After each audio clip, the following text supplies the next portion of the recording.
1 2 1 2. Microphone check. Here we go. Here we go. Black Magic 363. Sri Master Gano Grills for Galactic Kiss. All right, we should be live right now, family. We should be live. Let me see how the chat room is looking right now. Is anybody in the chat? Demi, what's good? What's good? All right, I see the chat is working. Got a good show for you today. We are going the spiritual route today, the metaphysical route. Got Sri Master Gano Grills in the building. All right, you know what it's dark. They can't even see you. Let me do that. Okay. All right, now y'all should be able to see the brother. All right. Peace, family. Welcome to the show. I have never clicked so fast in my life. Well, yeah, y'all gonna enjoy this show. Y'all gonna enjoy the show. Y'all see the brother dripping, man? Y'all see his outfit? Brother is dripping, man. Damn, brother sharp, brother sharp. All right. So let's see. All right, let's get to a few ads real quick. And we got a amazing show for you. Quick show. No, we're not going to be on here too long. But get to some ads. Make sure you support these brothers and sisters who have these awesome products and services. All right, we be right back, family. I'm going to let y'all fill up the room.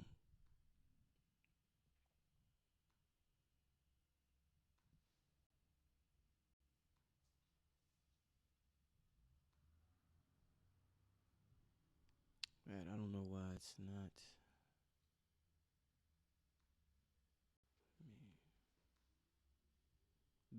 Bear with me 1 second, family. Let me get this together.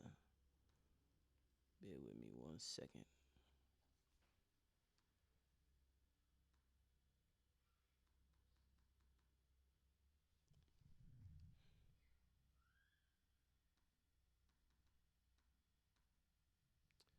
I might have to put them on instead of beginning. Might have to put them on a little later. For some reason, they're not playing. It's not playing right now. I have no idea why. Peace, family. A couple of quick. See that?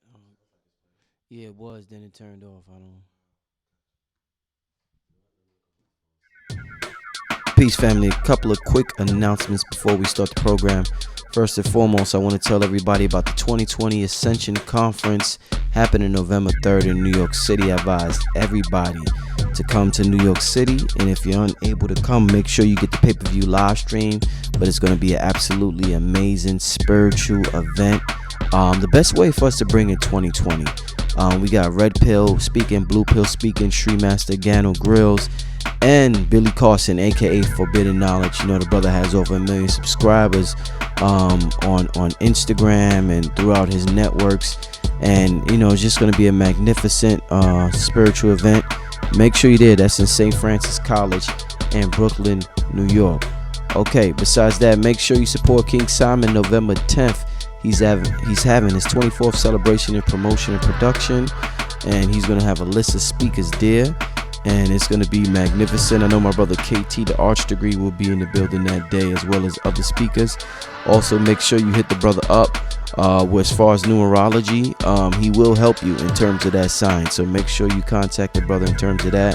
Shout out to my brother Mike, who has the crowns. If you see my brother Styles P right here, but you'll see everybody wearing these crowns in the conscious community. Red Pill, Blue Pill, Sarnetta, everybody got these crowns, and I advise you to get yours. All right. Besides that, I want to give a shout out to Lisa Brown. She has the best Kemetic yoga mats in the world, and everybody's getting them at this point. So I advise you to get yours, and make sure you get your yoga on. Shout out to Parindra Rajadeep, who got the organic products as far as stimulating growth, as far as alopecia, pain relief, and other things. Make sure you contact these individuals for help with that. Besides that, make sure you hit up riversideTaichi.com for the joint balance formula. This has been selling great on the website. Glucose support formula, that's something else that's real good for stable blood sugar. So make sure you contact the brother for that as well. All right, family. Besides that, we're going to get to the program. All right. So let's get my brother Sri Master Gano Grills picture back on here. See what's going on. All right, so my brother, so you're coming to New York November 3rd. We got an explosive lecture happening, the 2020 Ascension Conference. Yourself, Red Pill, Blue Pill, and the brother Billy Carson, aka Forbidden Knowledge. We also have me and Cambatta gonna hit the stage for the Holy Ghost 2 album. So the people also gonna get a performance. So you're getting some enlightenment in musical form as well as lecture form. It's action-packed day, my brother. It's gonna be vegan food there. There's gonna be products there, all types of stuff. Right. So yeah, the people should definitely be in the building that day. Definitely. I hope so. I hope so. And I also want to say that it's really important for us to support something of this magnitude because you're getting four different world world class speakers and teachers. You're also getting a performance, and this is for us by us, and we have an opportunity to hit your consciousness from many different levels, plateaus, and planes. So everybody that walks out of that actual event should be charged. And whoever you gravitate towards and whatever you accept and institute into your life, what you're charging, Brother Rich, you can't beat that. So it's like there's no reason for that place not to be jam-packed. And I definitely advocate for everyone, make it a priority to attend this so that you can get things that are going to help your life and your ascension. Indeed. And that's kind of leading into, I've definitely looked forward to 4 things to make your life better now. You're going to be dealing with that. Yes. And I wanted to touch today on the topic of the law of attraction. I feel as though I love the way you're able to communicate prosperity and wealth to what we call melanated people. They may not be able to gravitate as fast toward a Esther Hicks or let me see who else is out there. What's this? Some of the people from The Secret. I forgot the other guy's name. But people usually when they see somebody that look like them, it's easier for them to grasp what they're saying sometimes. So if when Eminem came out, white people was like, oh shit, they gravitated toward Eminem. It was somebody that looked like them. You know what I'm saying? But with what you're talking about and what our people been through, I think you have a great understanding that other coaches may not be able to understand because you've been through. We were just talking about how you grew up with Wu-Tang Clan and all of them. Right. So you've been through the ghetto, you've been through the hood, and you came out. So you're a perfect example of somebody that we could relate to and aspire to be like and also take advice from. When it comes to the law of attraction and the world that we live in, my brother, let's take Instagram, for example. One of the things that confuses people is that there may be a brother working hard. He has a job, and he wants his life to be better. He eats vegan food. He's a vegan, right? So he's a vegan. He's eating healthy. He's doing his meditation. He's doing everything he got to do. He turns to Instagram. He sees a nigga tattoos under his eyebrow, on his nose, on his forehead, a gun tattooed on his neck, smoking weed 8 hours out the day, just living a lifestyle that we would consider just savage. And this dude is flashing millions of dollars. So that brother who's a vegan, that brother who's doing everything that he thinks is right, he's like, what the fuck? Why isn't this shit working for me? I want that. This dude got 4 girls with him. I ain't even got a wife. So dude just like, why this shit ain't working for me? If this shit is real, it's kind of confusing because we associate morality with being able to manifest things from the divine, and we're like, this dude ain't no moral about this nigga here. Right. You know what I'm saying? Right. So could you talk to me about the aspect that might be confusing to people, Street Master? Well, that's a good question, and I feel like when you have someone that fits into that description, a lot of people mistake that for being successful. And there are 2 reasons why something like that may happen. When you see someone that has a 69 tattooed on their forehead, or you have all of these different things, and you have a lot of notoriety, and your numbers are up, and you're able to take, Floyd Mayweather likes to take, he's a flashy guy. He loves to take pictures with tables full of millions and millions of dollars, and I get it. But you don't know what that person did to get to where they are. You don't know what kind of deal that person has made. A lot of times those people are very spiritually imbalanced. They don't have the moral fiber or the virtue to sustain and have achieved that compliment the right way. And anybody can go into make a deal with the powers that be to make you exalted in celebrity, but it's not, we don't have the wisdom really to look fully into how that person or what's going to befall that person. And what we're seeing now, we're looking at people like R. Kelly, Tekashi 6ix9ine, Bill Cosby, people who at one time were at the very highest height in the breadth of society as a celebrity, and they could do no wrong at one point. But unfortunately, their shoes have both been tied and they've stumbled down. And a lot of times that's the earmark of somebody who has sold their soul. Now you have people, well, how do you sell your soul? It's not always in the classic way that people may think. But if you're making certain deals that compromise your integrity and you get in bed literally with some of the forces that are going to demand a payback by virtue of your imminent fall, we see that all the time. Right. So success, is an illusion. It's illusory. And it doesn't always equate to divinity or spirituality. Most of the time, the two are diametrically opposed. Well, how come you think some people are upset that they're studying all these books and they just still can't, it's not coming to them? What do you think? They're not selling their soul. Right. They're studying, they're listening to the lectures, the seminars, but it ain't flowing like how they want it to flow. A person would think if they're into this information for 5 years, they like, shit, the 6th year, this should better be popping for me. I better have a lot of money in my pocket, but they still don't. So there's still a little bit of confusion going on. I want to approach that from an experiential place. I want to use myself as an example to answer that question voluminously. I was talking to my assistant today, and I would say 7, maybe 8 short years ago, my born day is tomorrow, right? And I'm actually celebrating the reawakening of me discovering Tahuti and myself being as one. And when I say that, I want to go back. I had hit a very low period in my life to where even as an actor, I wasn't doing anything as an actor. All of the doors seemed to slam in my face. And even as a man, I didn't have a job. All of the things that I attempted to do fell short. And I was working as a stagehand. You have to, go to different events and hang up the bar joist and the lights and all of those things. And it can break your body down.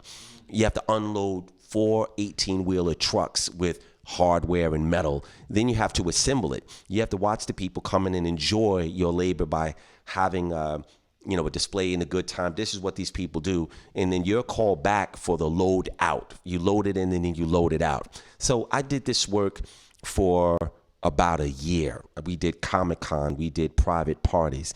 And I questioned myself during that time because my credit score was low. I didn't have any money. And when I got paid, it took 30 days for me to get the menial check.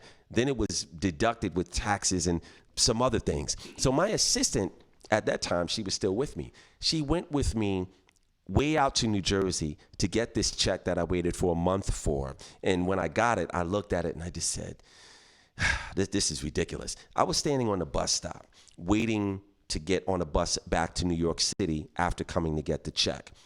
Stay with me. So I'm standing there and I'm looking around the neighborhood and I'm just like, wow, this is a nice neighborhood. I wouldn't mind living out here.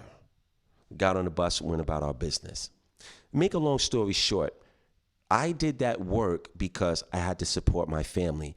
It was humiliating for me to run into Common, other actors at Comic-Con, and they would say, Gano, how you doing? It's good to see you. What you doing? I'm like, working. They would say, oh, and then they go about their business. But I didn't have any shame with having a good, honest job. But my point was I knew that I had more to offer than that.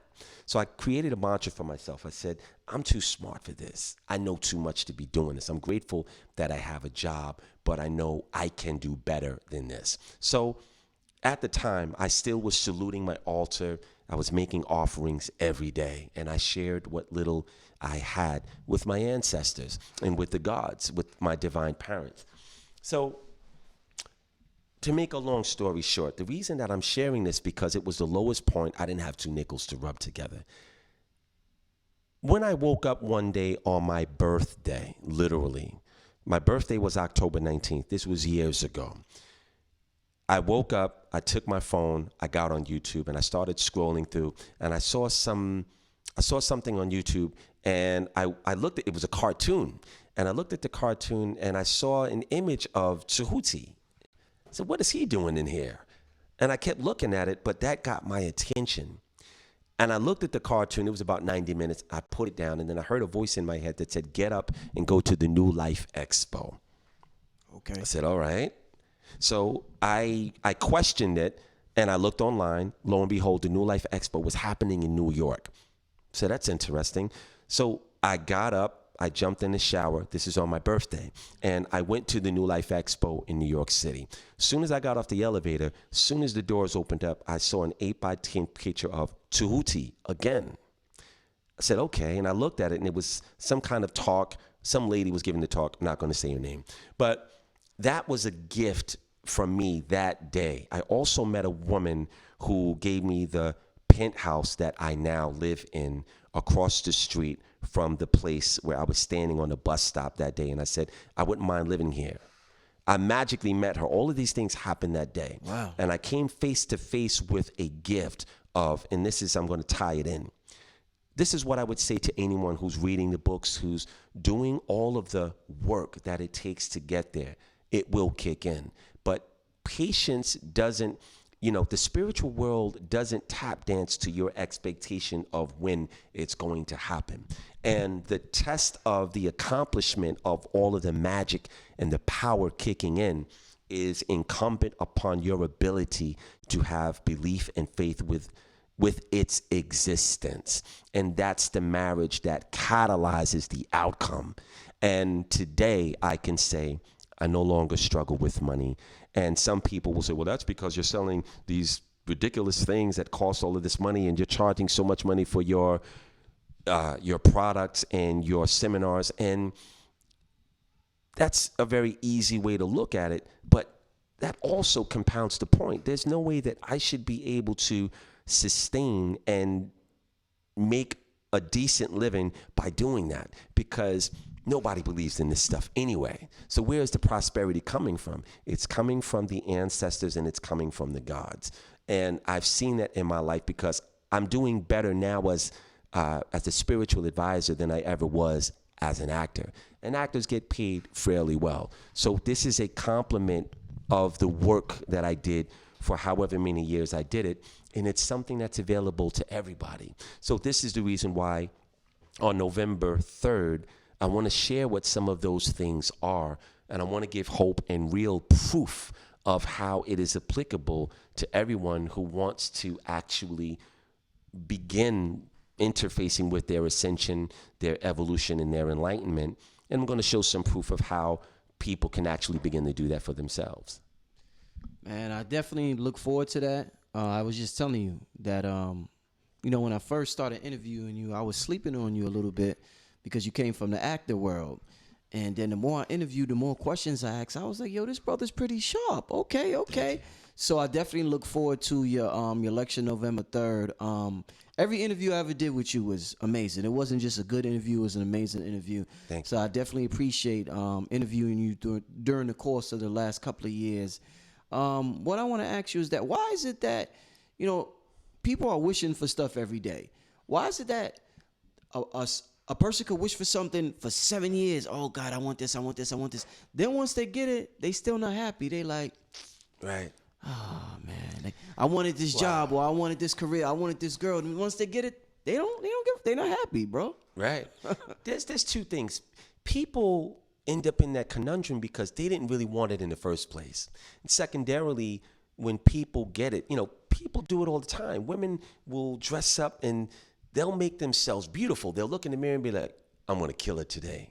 The moment they go outside, the people come up to them and say, wow, you're beautiful. Can I have your phone number? And they can't be bothered with that. Guys do it when, we do certain things and a good woman comes our way and we shut them down because we're not ready to have that kind of devotion. So people have a very artful way of blocking their blessings because it's comfortable being in the X factor of what is not knowable.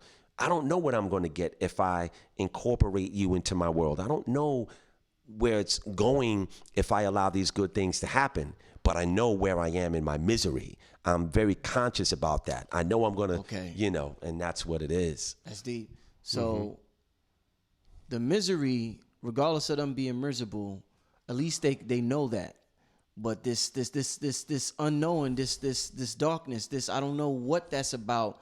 That's too scary for them. That's what you're saying. Yeah, it's a horrifying thing when people don't know what's coming tomorrow. Yeah. They'd rather not deal with that, even if it's better.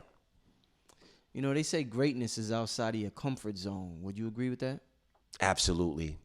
Greatness is something that you have to allow yourself to experience. I dated a woman, I would say about 15 years ago. And this is when I had become an atheist. I got knocked off of my square, and I didn't believe in anything. But I started seeing her, and I noticed that she let me drive a car, and, we drove around these places, and she went and got a half a dozen of eggs for $12. I'm like, babe, that's expensive. We went to this place and spent $200 on a half a bag of food like this. And I said, I don't get it. She said, well, I only deal with the best products, and, I'm only going to put the best in my body. And I'm like, well, how am I going to be? And she looked at me very pointedly. She said, well, if you want to be with me, you're going to have to just do better in life. Wow. I said, whoa. I took that in. She lived across the street from Prospect Park. This woman had an amazing home, and she was very didactically clear about placement. She put everything. If I took something out of a drawer and I was playing with it and I was doing something, she would come right behind me and put it right back where I got it from. And one of the things, she was an Ifa priest, and one of the things she taught me was, and I would ask her, I'm like, well, why do you make these offerings to your ancestors? What is that shrine you have? And she said, well, I don't know where my life would be without it, but I know where I am with it, and I'm sticking with it. And that, I took that in, and I made it part of my life. And the analogy really is, misery is something we know about, but why not give ourselves the license to experience something that's optimal, that's far better? And the spiritual world guarantees that if we're willing to hang in there and be patient. Wow. Do you think when we meditate on manifesting something, should we be, since sometimes we don't really know what we want, should we be general or should we be specific? We should be very hyper specific about how we want it, the way we want it to look. Because a lot of women will say, well, I want a good man. And then a guy comes up and says, hey, my name is John Goodman. And, she looks at him and she's like, well, he's not really my type. And she dismisses it. But you said you wanted a good man. So you need to be very clear and specific about exactly how you want it. But a lot of women are told that their standards are too high when they're making that wish list for a man. And that kind of makes them think, well, maybe they're asking for too much and that's why they're lonely. You know what I'm saying? Right. So should a person keep their wish list? Should, man or woman, should they keep I want a light skin or I want this? Or they should keep that wish list? They should. And, really, when you have a type, certain people have a type. Certain people, they know what kind of man they want. They know what kind of woman they want. And it's only because the soul has lived long enough to develop that specificity in terms of being conscious. So it's important that you keep your list and apply ritual to it, apply magic to it, and let your ancestors address the things that you want to bring into this life so that you can check those things off the list, because ultimately that's a measurement of how well you're doing in terms of your spiritual growth. Wow. Dope. Do you think, I think they say, what's that word? Comparison is the killer of joy.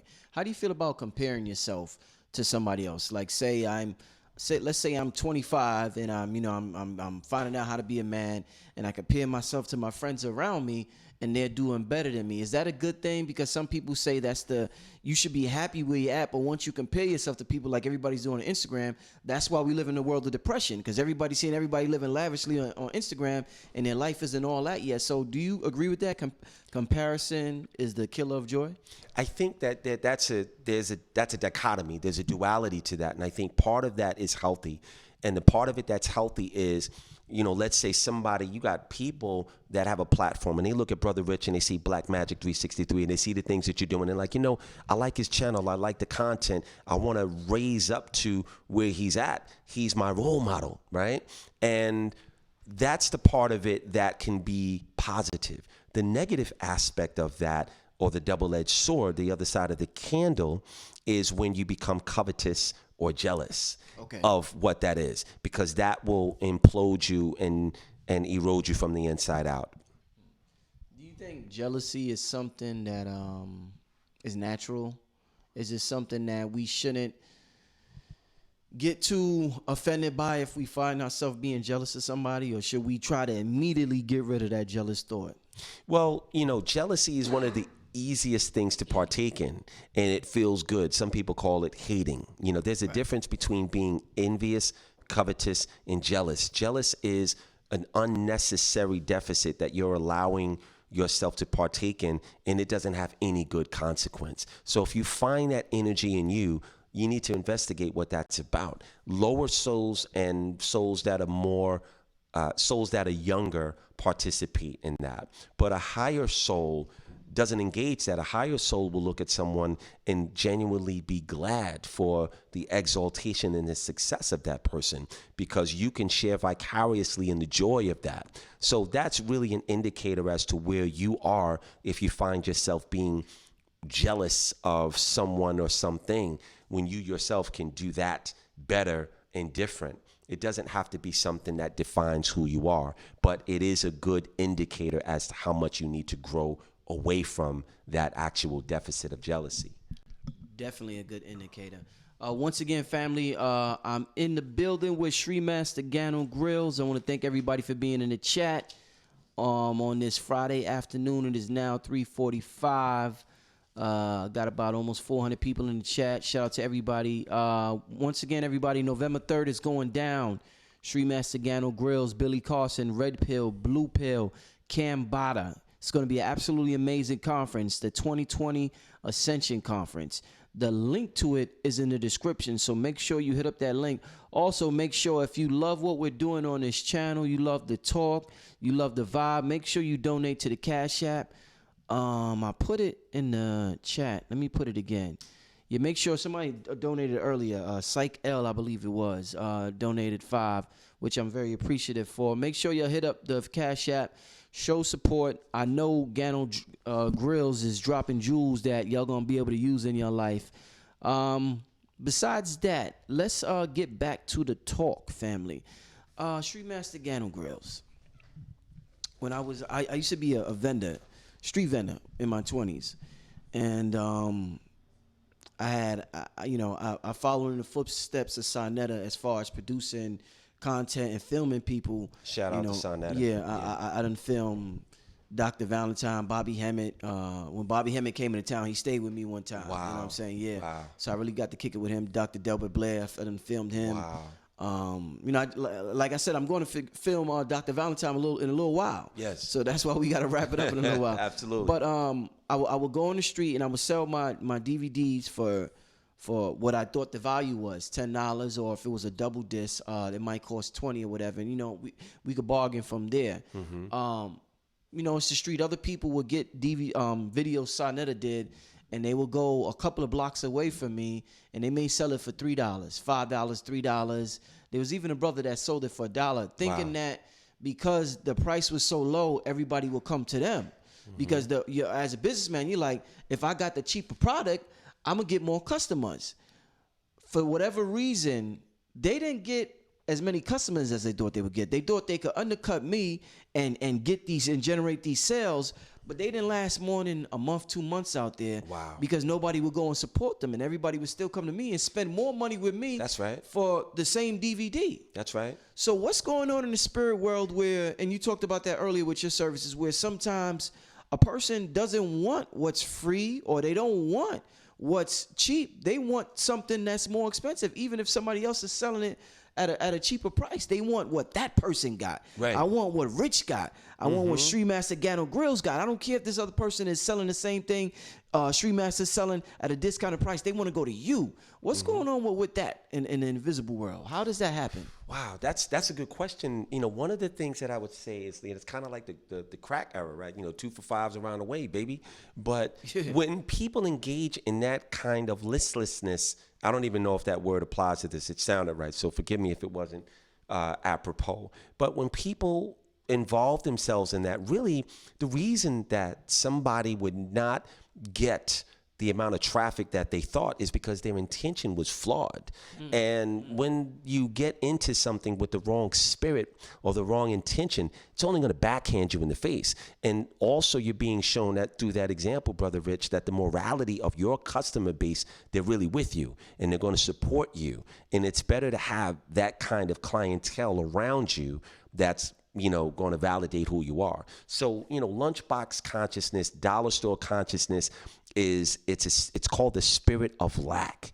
And there's a lot of people that deal with poverty because it's comfortable. It's within their means. But eventually, it's important for people to get out of the range of darkness into something that's more suitable for your evolution. And spirituality should not have any limitations to it, especially monetarily. With that being said, too, brother, I brought you a bag of gifts. So I want to give this to you, right? Thank you. And one of those, there are 3, right?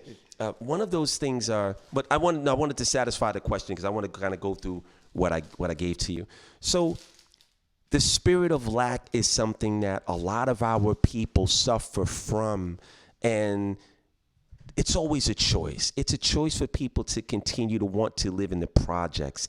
It's a choice for people to want to. I shared something today. I shared my credit score. I got my credit to excellent. And there were spiritual reasons for that because for many years, my credit score was 500, 400.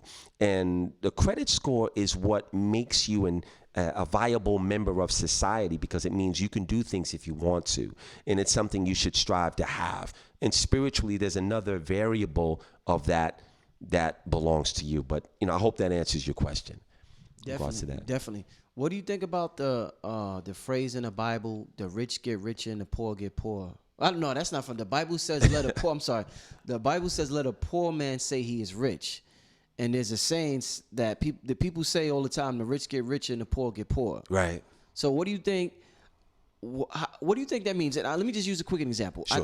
One time I was on the street vending, and there was money on the floor, and there was all types of people around, and nobody said. I'm, how you try to hurry up, you think somebody gonna see it, and the closer I got to the money, I realized nobody see this shit but me. And there's literally damn near a man that looked homeless walking by. And my mother said, why didn't he see that money? Why didn't she see it? He see her see? Why did I see that money on the floor? And it made me think about that quote, the rich get rich, because I started thinking about frequency and stuff like that. Right. But just touch on that for me, brother. Well, some people who are rich are very poor in heart, mentality, and morality because what they do to gain and sustain the wealth that they have means that they're going to make other people miserable. And then you have people that are of meager means. They have, ramen noodles every night. But if they have 2 people come in, they're going to divide that into 2 and be quite hospitable with the little bit that they have. That person has a very rich and wealthy heart. And eventually what's going to happen is the algorithms, and this is biblical as well, it is epochal, that the rich will inherit the earth and the opposite also will be true. As it was in the beginning, so shall it be in the end. The people who are morally rich will end up inheriting everything. And energetically, and this is the causation of the universe and the laws of polarity within even this galaxy, rule and warn people that if you are morally poor or bankrupt, you're going to get your just desserts, and the nice guys finish last. And that's something that we've seen many, many times over. If you look at Tyler Perry, he was somebody that people were hating on. Oh, he's a coon, my dear. He's, all of this stuff. He doesn't like to pay people. His writing is poor. Look what he did. Him and Oprah Winfrey, they're not even together anymore because XYZ. But look what he just accomplished. He has a movie lot in Atlantis that is bigger than Paramount and Disney combined. A black man did that. However you question his sexuality is irrelevant, but it's a major accomplishment that's happening in real time. He has his own walk of fame. I mean, who's doing that? So his justification for everything that he's done has paid off, and we're living to see it, you know? I'm curious, why did you say Atlantis? I hear people who are into the spirituality, they say that all the time. Right. I say Atlanta, because, they call Atlanta Atlantis. You know, well, whenever I hear Atlanta, even Atlantic Avenue, which is right down the block, it's always a reminder and an homage to Atlantis, which was the pre-continent that gave birth to Kim. Kim gave birth to Egypt. And whenever we have an opportunity to reflect on the power and the majesty of Atlantis, you know, I always take that advantage. Did you talked to me before about past lifetimes? Were you around during Atlantis? I was. You was around during. Okay. I was doing Atlantis, and I was. Now, this is the part that maybe I'll refrain because I can see people now. That's pseudo. That's spookism. But one of the things that I can say is during that time, I do have certain memories of my lifetime during that time.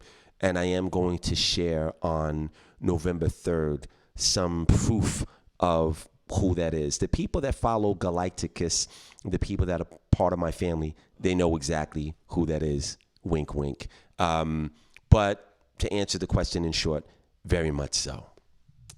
Wow. Tell the people what else can they expect November 3rd? What else can they expect? November the 3rd is going to be really special. Again, you have what you're charging, again, is extremely reasonable, Brother Rich. So God's bless you for that. Making this as affordable as it is. And, you know, my seminars are very expensive.